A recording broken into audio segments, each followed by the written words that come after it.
Okay, good morning, good afternoon, or good evening. My name is Victor, and I'm going to be your anchor for the Cisco ITN, Introduction to Networking. This is the first series in the CCNA training. So you have the ITN, which is Introduction to Networking.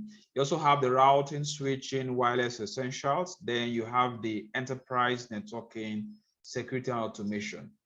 So we're going to go through quite some modules. We're going to go through module 1, module 2, module 3, up to module 17. So what we're going to be considering is networking today, basic switch and device configurations, protocols and models. We're going to be looking at the physical layer, number systems, data link layer, Ethernet switching, network layer, address resolution, that's ARP, the address resolution protocol. Then we're going to look at how do we configure switches, rather routers. Then we'll look at the IP version 4 addressing protocol and also the IP version 6. These are two standards. We're going to look at why do we still use IP version 4? What are the downsides? What are the advantages that IP version 6 brings to us? They're also going to look at the ICMP protocol. That's the Internet Control Messaging Protocol. We also look at the transport layer, the application layer, then look at some security fundamentals and how do we build a small network, like a SOHO, a small office home network. So, but we're going to start today by looking at the very first module. So if you don't have access to the Cisco LMS, you could send a message or you could inbox and you'll have access to that. So let's get started. So networking today. So why do we have networks? So some of our objectives is to see how network affects our life. So when you say network, what do you mean? You want to get 2-3 systems, 2-3, 4 nodes you have on your network, devices, PCs, printers, IoT device, whatever you have. Bring them together so they can share resources. That's what you have as a network. They want to explain the difference between host and network, see how to represent them and draw some schematics. Because if we are to set up a network, we need to plan it out. We need to create some topologies. We need to create some layouts. Then we want to look at some of the characteristics of some common types of network and also compare them. Then we also look at LANs and WANs. Local area networks and wireless area networks. How do we have a reliable network, right? What are some of the characteristics, some of the requirements? Then look at bring your own device, BYOD. Some of the trends that are happening now with network. Network isn't just about connecting 2-3 systems for them to share maybe internet. It has gone beyond that. So some of the trends are online collaboration. For the past 2, 3, 4, 5 years, you have more collaboration. Back in the days, it used to be Yahoo Messenger, what's it called? MSN Connect. Now you have things like WebEx, you have things like Zoom, you have things like different vendors have the different collaboration platforms. Then of course you have video, then you have cloud computing. So I call it the bigger brother of just offline or within the office kind of network is when you're now moving your network infrastructure to the cloud. So you have things like AWS, you have Amazon, that's Amazon Web Services. You have things like the Google Cloud Services. You also have that for Microsoft, which is, what's the name again? So you have several cloud platforms coming up to extend what you ordinarily have within your office. So we also look at some network security fundamentals. How do you have, what are those plain text protocols and those secured protocols? For instance, if I want to transfer files on my network, FTP, file transfer protocol, that is a plain text protocol. So security-wise, that's prone to an attack. Whereas for if you use SFTP as a secured file transfer protocol system or port numbers, So you're going to have a secured system. So we're going to look at some of these threats as we move on in the course. And of course, the IT professional. So what are those opportunities you have? What are some courses? What are some things you need to learn to become that? So network affects our life. With network, we can communicate with each other. Before now, it used to be just mails, paper, but now with network, within the home network, either fiber optics, Bluetooth, wireless, our ISPs, several ways network is being implemented to help us to connect to each other. Then on your Cisco Learning Management system or your Cisco Learning platform, there's a short video. You could play it, you could watch it and see just a 2-3 minutes of how networking is making technology better for us. So new boundaries, right? Things are happening now. So you have the world without boundaries. So somebody in Spain can message somebody in China, somebody in South Africa can message or can call, do a video call over several networks. Later on, we're going to see some network utilities. How do we ping? How do we know how many hops, how many networks we have from an IP address to the next IP address? So you see, without borders, people can now communicate. So it's more or less a global village. So what are some of the components of a network? So several roles can make us have a network. So a particular system can be in charge of emails. Another system can be in charge of web portal. Another system can be in charge of files. So now it's about functionality. It's about the functions that this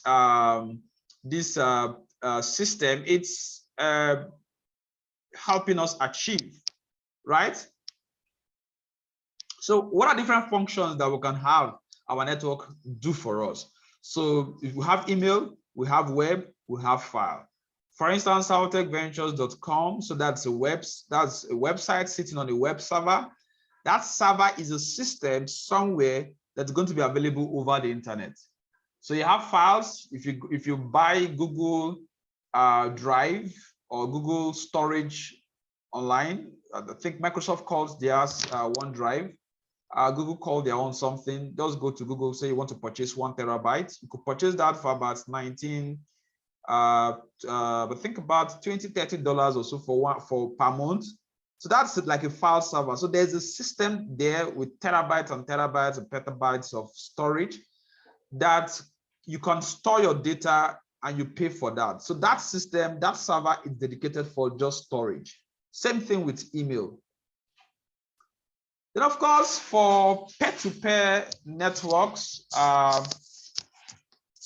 you have some advantages, you have some disadvantages. It's very easy to set up. You could do a peer-to-peer network between your system and your friend's system. You could do a peer-to-peer network like between your phone, a Bluetooth with another system that has Bluetooth. Those kind of small networks, they are very easy to set up. They're less complex, lower cost, typically no infrastructure needed. But the disadvantage is that you're not going to have a centralized administration for that setup you have. So this is easier compared to where you have system A, B, C, D, E, all connected. Then you have a server controlling all of this. So of course, a disadvantage is that it's not always secured. It's not scalable. Can you move this to 100 systems? Very difficult. And of course, you have slower performance. Now, you have some end device. So an end device is where your message originates. And at times, even that guy you call your server can also be an end device to somebody else that you can say the message is originating from. So if I have a network, right? So all of these guys are going to be my end devices, right? So all of these guys are going to be my end devices, right? So later on, we're going to look at the end device, the intermediary device, and your connectors. So these are the components that make up a network. Then you have the intermediary devices. So all of these guys, these items, right? IP phones, my laptop, my desktop, those are those guys at the end of the network. They're going to be receiving message or they're going to be sending message there. But there are some guys that are going to be in between my network to help me connect all of my end devices. For instance, if I have a router, I have a phone, we are connected to this internet router, so we could communicate because this guy is in the middle, is serving as an intermediary between the two devices. So your routers, your switches, your other multi-layer switches, your firewalls, you consider them as intermediary devices. Then of course you have your connectors, your connecting devices, or your media, the medium through which data is going to flow. So they come in different shapes and sizes, depending on the make or depending on the purpose. So you have copper, you have fiber optics, then of course you have wireless. So this device is actually not the media, so to say, but the way through which you could send signals back and forth is what you refer to as the media. So which is this wireless stuff being represented here. So you could use fiber optics, you could use copper, right? So these are media types and their description.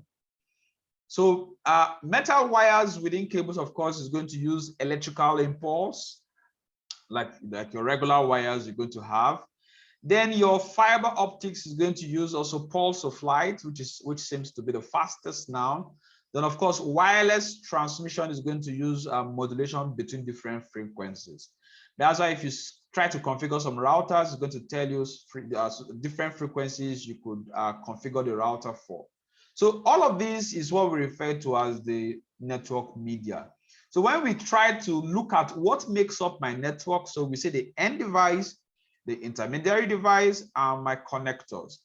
So the question now is, how do we represent our network? How do we sketch it up?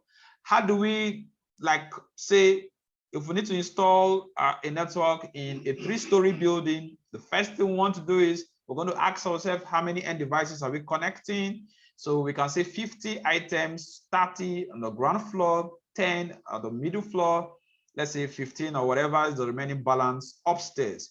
So all of those guys are the end devices, including the printers and the rest. How are we going to connect them? Some guys are going to be connecting through wireless, like you have some wireless printers. Some tablets, some phones are going to be connected through wireless, whereas some guys are going to be connecting through Cat6 cables, right? Your normal network cables.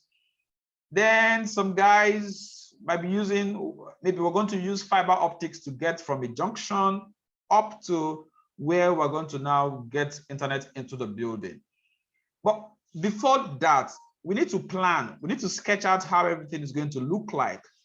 So we need to represent that network, and that's what you call topology, right? So network diagrams, often called topology diagrams, use symbols to represent the devices within the network. So you need to know what an NIC is. That's network interface card. So that's that place where you plug in your network cable into your system. That place is what you call your NIC. Then if you might have physical ports, you might have interfaces, especially for switches and the rest. So this is my end device. These are my end devices. These are my intermediate devices, and this is how I'm going to connect them. So this is what your topology looks like. So there are 2-3 ways you could tell us how your network is going to look like. First is physical, then the next is logical. So for the very first one that is physical is you're going to be indicating the room, the floor, the rack 1, shelf 1, room 1, server 2, server this, that. Physically, so this is room 2125, room 2126. We can actually know where we're going to have those end devices, those routers, those switches, and how the cable is going to run through. Whereas our logical topology, we're going to be concerned about the ports, the IP address, the addressing system, and all that. So you see, that's why you're saying, oh, this guy is going to be our email server, this guy is going to be our file server, this guy is going to be 192.168.10.0. But here, that's not our concern. Our concern is just what is going to stay where.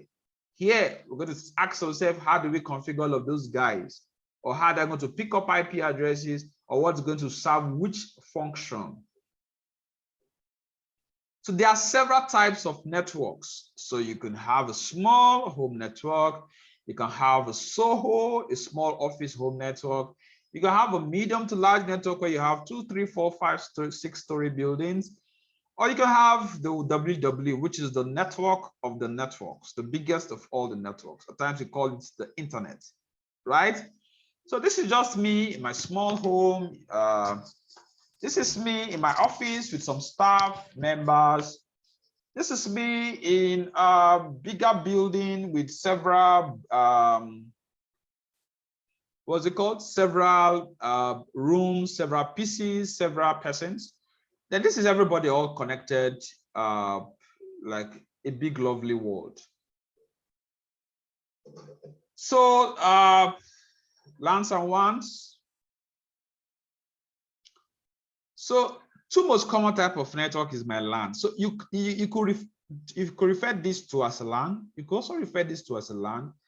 You could refer this as a LAN, right? Why? It's just local, right? It's not taking anything out. So you could set up 5 systems, connect them together in your office just to share files.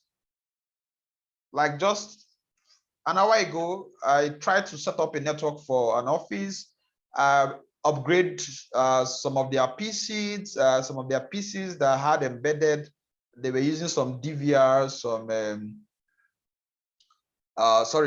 NVRs, network video recorders used for CCTV. They were using them as PCs. Yes, it's possible. So some of them have very low hard disk space. Some of them just 128 or 30 gig hard disks or whatever. So I upgraded some of them to 1 terabyte and the rest. So just that small kind of stuff, you could call it a LAN, right? Just something local. You just put a hard disk 1 terabyte, you share it so that everybody can see that. We're going to get into that in the labs for this course. So, but once you move away from that network, you try to communicate either to another network somewhere or over the internet, you now have a WAN, right? So it's not a wide area.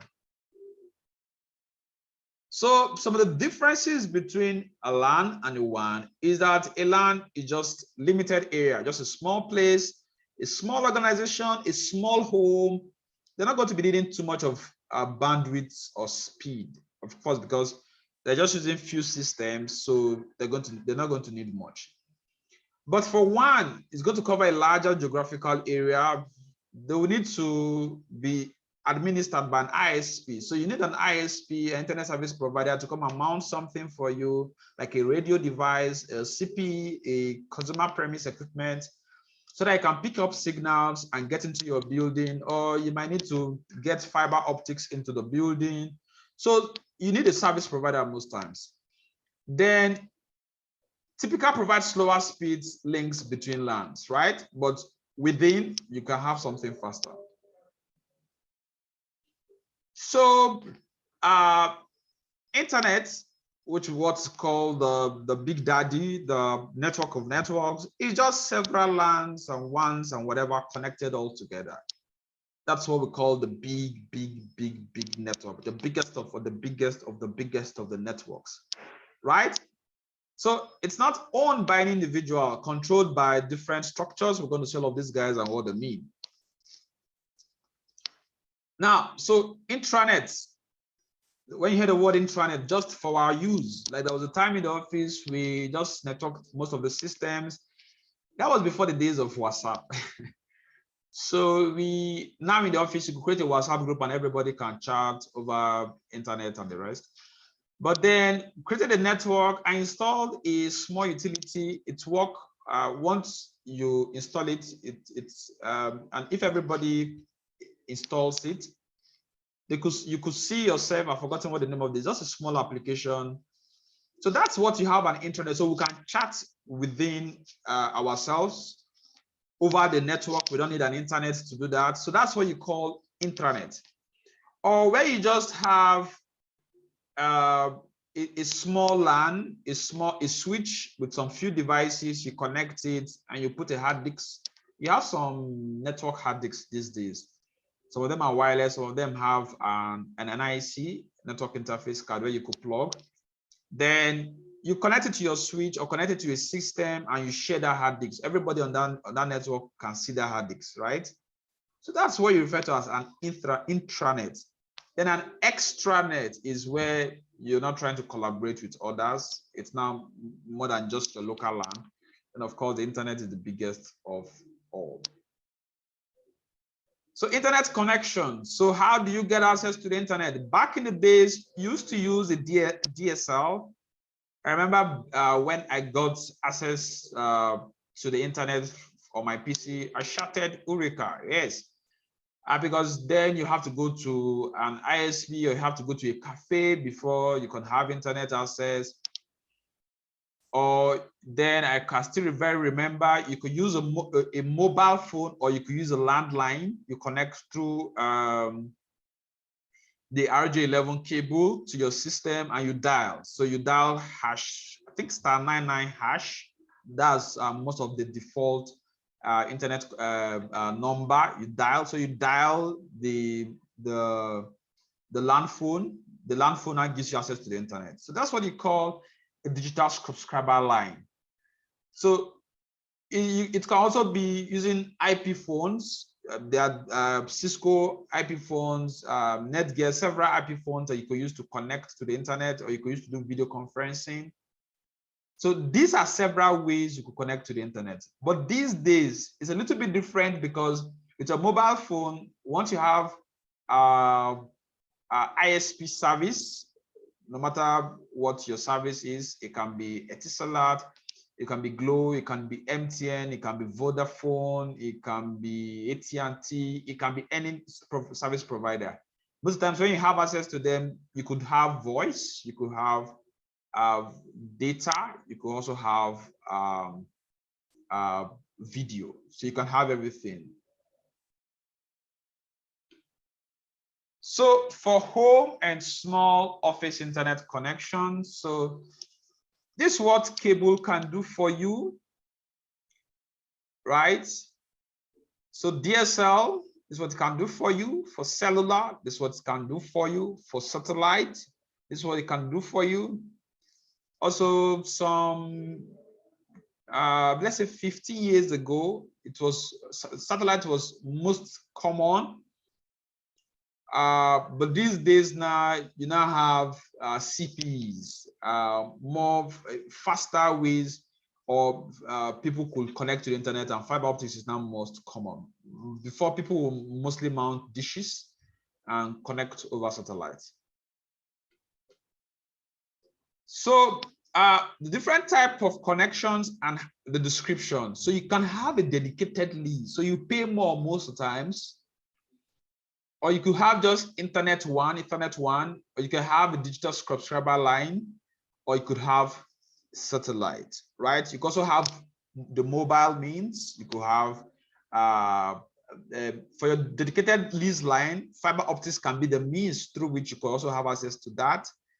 Metro, the government or the city internet, like 1 or 2 countries I've visited, most of the times in your room, you always have the phone network there. You have, with that, you can also have access to internet, just like your gas and other whatever facilities. So, or you could have a business digital subscriber line, or you could connect through satellite, or even your phone or CPs, consumer premise equipment. We're going to talk about most of these things in detail later on. So what do you call a converging network? When you have different functionalities all in one. Before converged networks, an organization would have been separately cabled for telephone, video, and data. Like I said earlier on.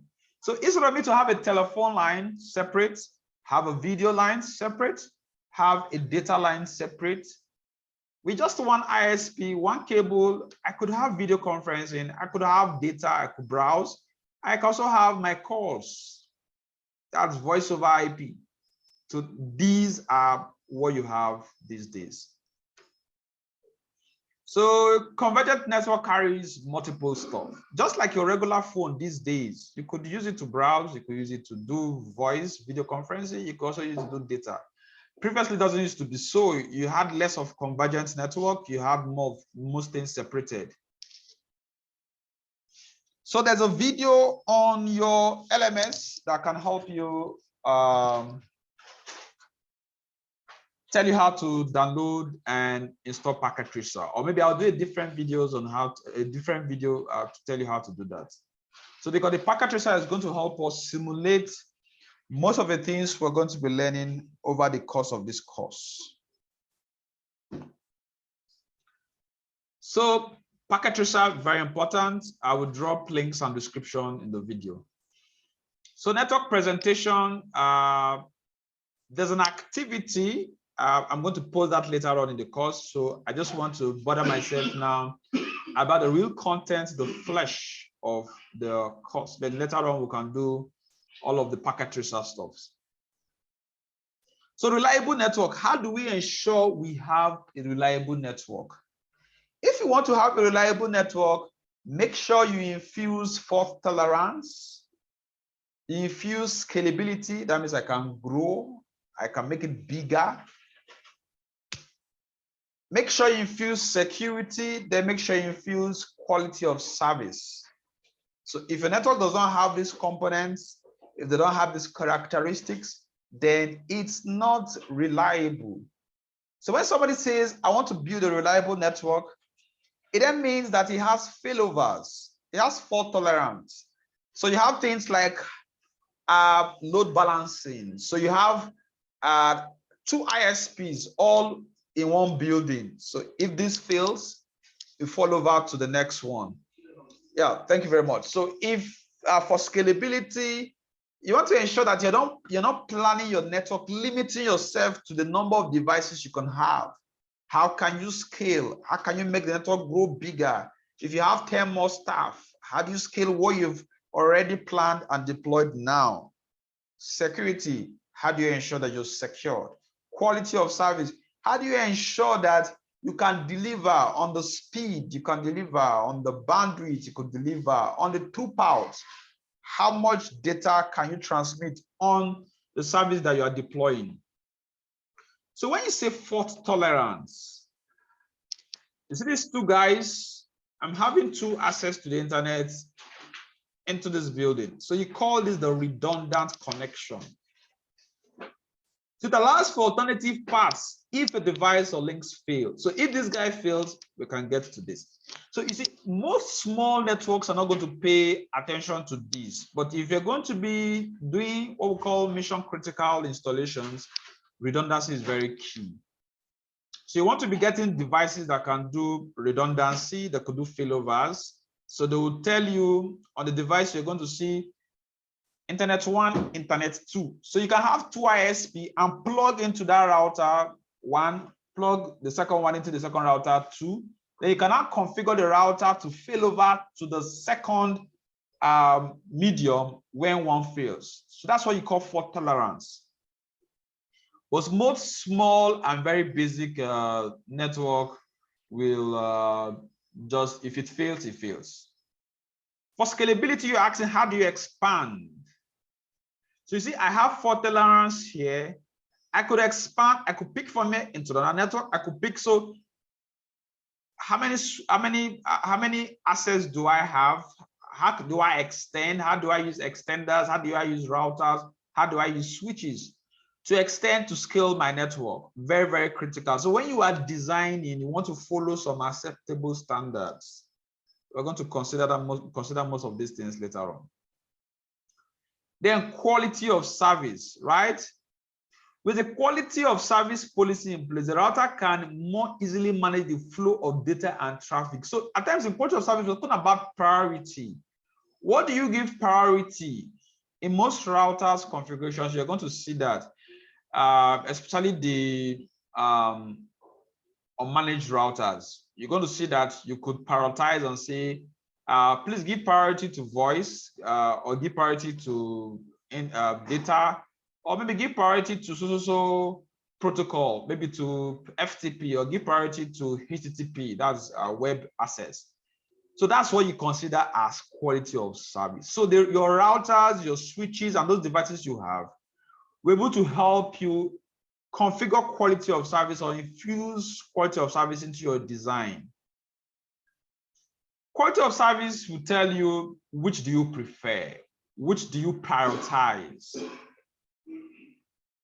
Then, of course, security. As a cybersecurity professional, I understand that this is very critical because you can't talk about data without talking about how you're going to secure the data. You can't talk about sharing data because ask yourself, what is a network? A network is more than two devices or endpoints, two or more devices or endpoints connected together and sharing resources. And the resources can be anything. It can be internet, it can be data, it can be files, it can be emails, it can be whatever. So the question is that how do we secure this data we are sharing? So that's where network security comes in. So if my passwords, if my logins are susceptible to hack, then I don't have a secure network. And in cybersecurity, we normally talk about the CIA, the confidentiality, integrity, availability. And at times, if you want to expand that, you can look at the channel for the Cyber Ops course, Cisco Cybersecurity Operations Associate. If you want to expand that, you can say confidentiality, integrity, availability, non-repudiation, and authenticity. That's a more expanded 5 goals for security. So confidentiality, we just want to say only the person that needs to see something should see something, right? So if I have a network, who is having access to something? Is that person the right person? In integrity, we want to make sure that when we have a network and there's a file that is being shared, people that even should have access to it shouldn't tamper with it, shouldn't change it, shouldn't alter it, shouldn't make edits if they don't have that privilege. Then, of course, for availability, we are saying that if I want to have access to a file on my network, can I have access to it? If I cannot have access to it, we'll call that denial of service. So what are some trends we have in networks? So we have what we call the BYOD, bring your own device. In most workplaces now, people come in with their tablets, people come in with their phones, people come in with their, typically all their devices, right? They even bring their IoT devices and they want to connect it to your network. So you have threats associated with this. So how do you take care of that? One of the ways is make sure you have a network policy. You can also have a dedicated BYOD policy. You could look up that on the internet. A BYOD policy tells how the do's and don'ts of you bringing your own device into workplace. Collaboration, cloud computing, and also video communication. Okay, so you have all of these guys, those are your devices. The issue is that you want people to be able to work from anywhere. Using any connect, using Zoom or VPN, connect back into the office to access files and whatever. So, but it's important that you have a policy for that. Collaboration, you have Zoom, you have Cisco WebEx, you have Google Meet. You have so many of them. A network will allow us to be able to do this. So you have video calls. So there's a video on the Cisco elements. If you have access to it, at this particular point in the course, you could watch this video and see what the WebEx for. WebEx is Cisco version of Zoom or Google Meet. Just the same thing. Or cloud computing. I have several AWS certifications. You have Google doing some certifications and training and providing services in the cloud. You also have Microsoft are doing that also. So all of this is just application of networks, because that thing you call cloud is just a PC somewhere else available over the internet. So that's what you call cloud computing. So you have different types of cloud. So it could be public, it could be private, it could be hybrid, it could be custom.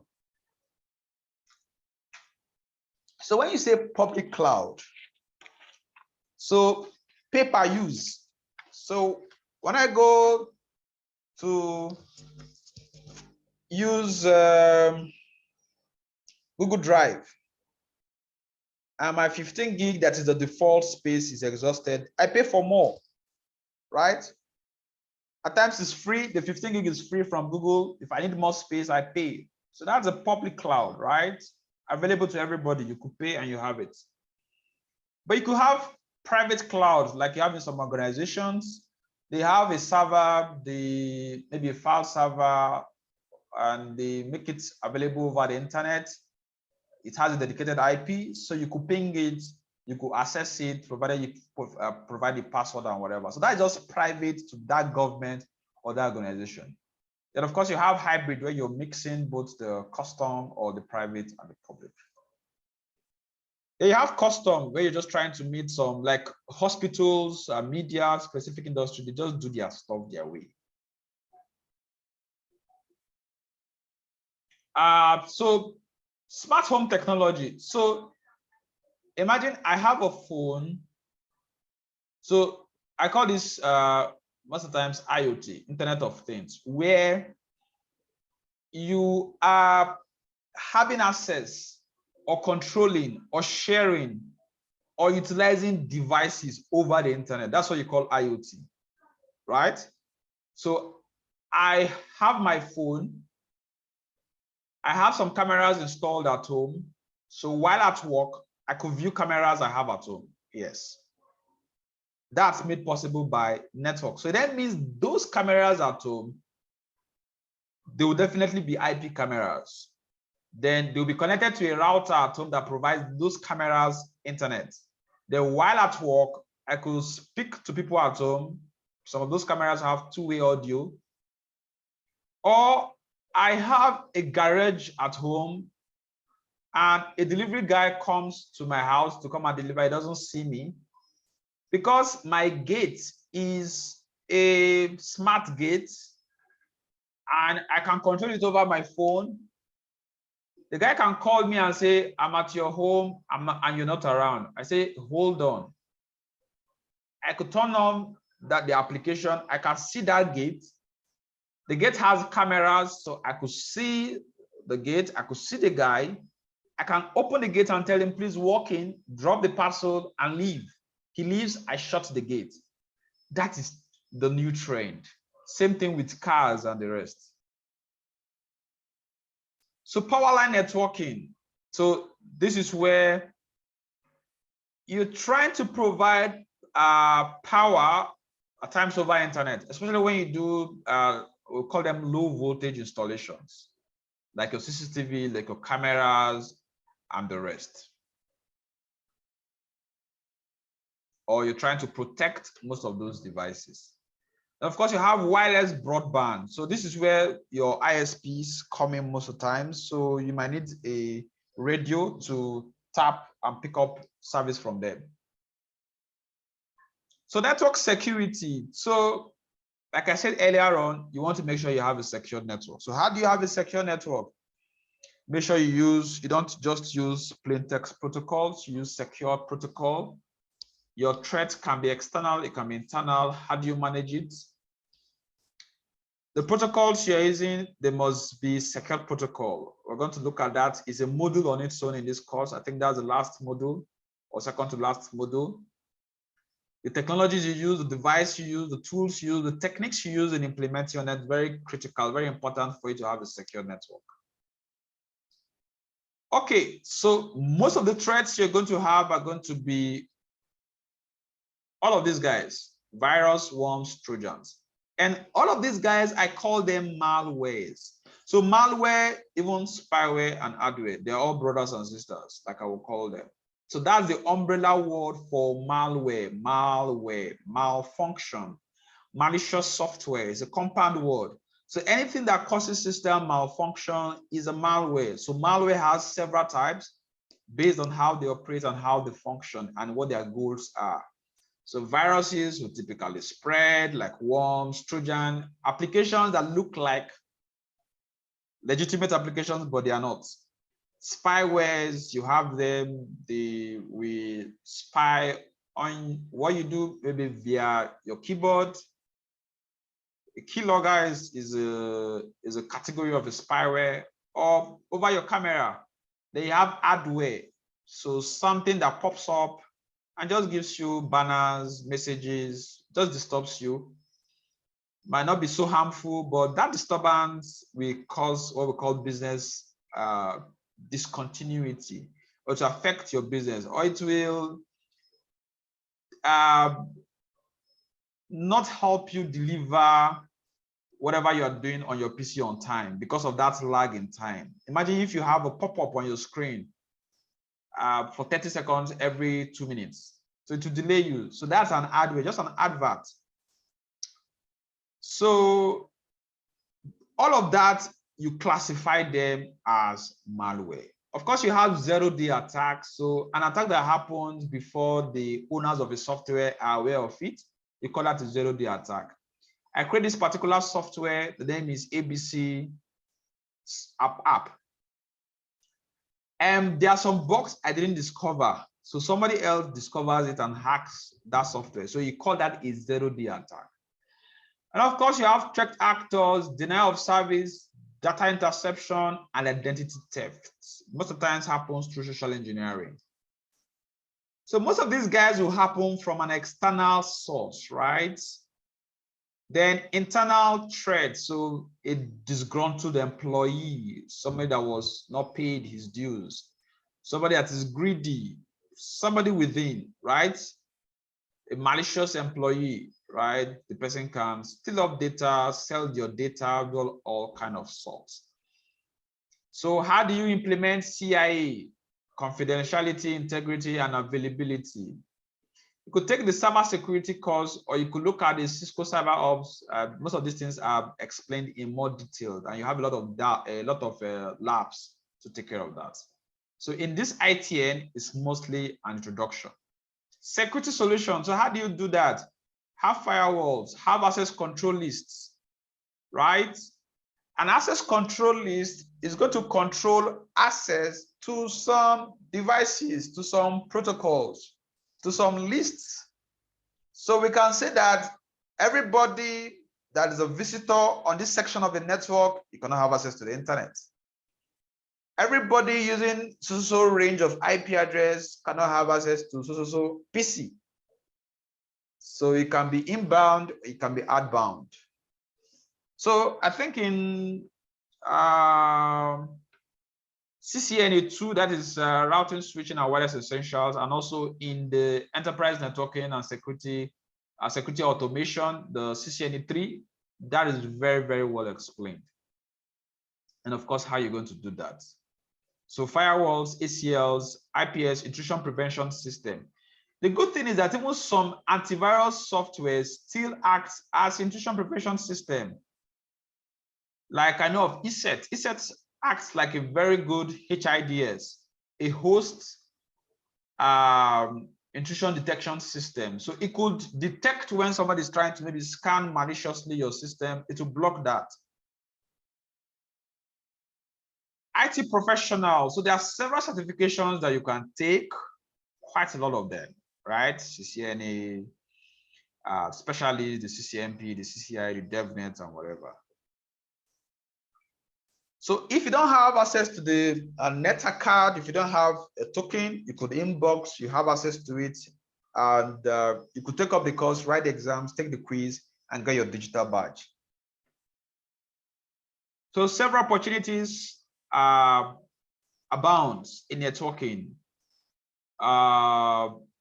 You could help set up networks. You could do do SOHO networks, enterprise network, ISP-based kind of networks, and the rest. Because people must collaborate, people must share, people must interact over the internet, over the network. So what did we learn in this module? We looked at the use of the network, different type of network diagrams or topologies. It can be a physical topology where we are concerned about where we are fixing our device, the room number, the type of device, or it can be a logical topology where we are concerned about the IP address, the features of those intermediary devices, and media. Are we using a switch? Are we using a router? So that's the difference between the logical network or topology and your physical topology. Then we looked at WANs and LANs. We looked at different ways we could connect to the internet. Then we looked at some characteristics of a good network, a reliable network. We say fault tolerance, scalability. Then there are some trends. We looked at some trends and how do we create a secured network. Make sure you have ACLs, make sure you have IPS, make sure you have VPNs, make sure you have firewall system. In CCNA 2, we're going to consider, this is a chapter on its own. Okay, thank you very much. See you in module 2. So if you've not subscribed, please make sure you do.